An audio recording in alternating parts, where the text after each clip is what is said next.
Ime Udoka has these guys humming. I'm telling you, they're playing way better than you would have thought at this point. I mean, they've been great all year.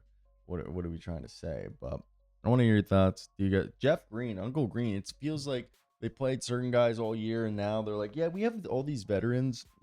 We're just gonna play them now. So before we start, do you guys agree? The Houston Rockets are one of the most talented and deep teams in the entire NBA. And the fact that they don't have, I mean, Alperen Şengün is a dog, and Jalen Green is a guy who can score with the best of them.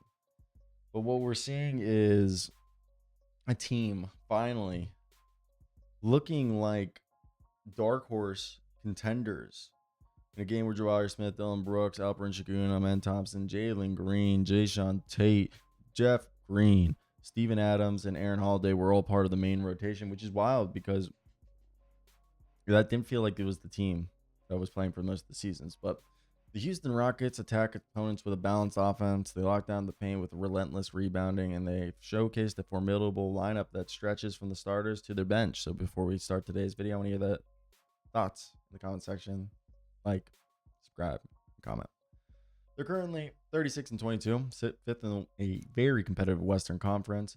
I think this shows their consistency and upside they have. The roster features electrifying scorers, versatile defenders, and dependable veterans who create a tightly knit unit.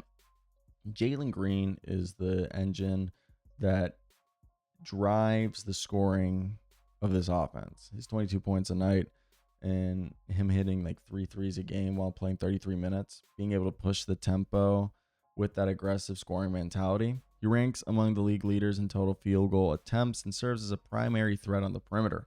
Green also is contributing just under 5 rebounds and 3 assists a night, which shown his willingness to do the little things and be a guy who's going to crash the glass and facilitate. Now, Alperen Şengün is the cog who fuels this machine. He is the locomotive, as his 19 points, almost 11 rebounds, and 5 assists help keep this all even keel. And he leads the team in rebounding. He's one of the best, if not the best, offensive rebounding by percentage. Big, and as well as defensive rebounding percentage, like 11% and 25%. He's also became really good on defense, like so much better on defense. And this is a team that has the third best defensive rating at 109.7. He's a guy that really is their primary table setter, while also almost getting to the free throw line 6 times a game, shooting almost 50% from the field. I think the other thing is Amen Thompson, who's their multifaceted Swiss Army knife, who plays point guard, shooting guard, small forward, power forward.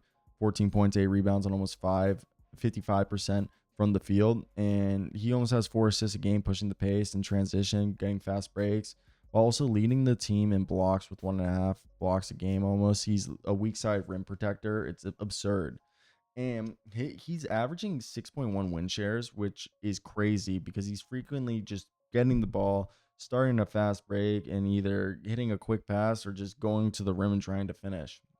I think another big thing here is Dillon Brooks adds another just layer of grit to this team. 14 points a night, 39% from 3.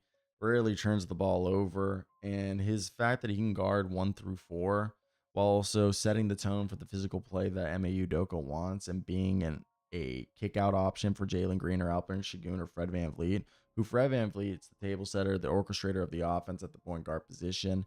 He's averaging 15 points a night, dishes out just under 6 assists. Yeah, he's shooting below average from 3, 35%.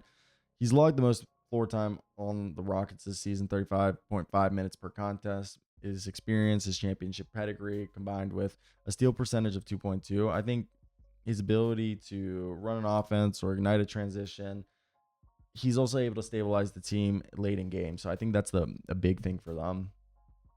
Tari Eason isn't getting his cookies this year, but he deserves the respect and the credit. 11.5 points, 6 rebounds, almost 2 steals a game in just 24 minutes, night shooting 48% from the field.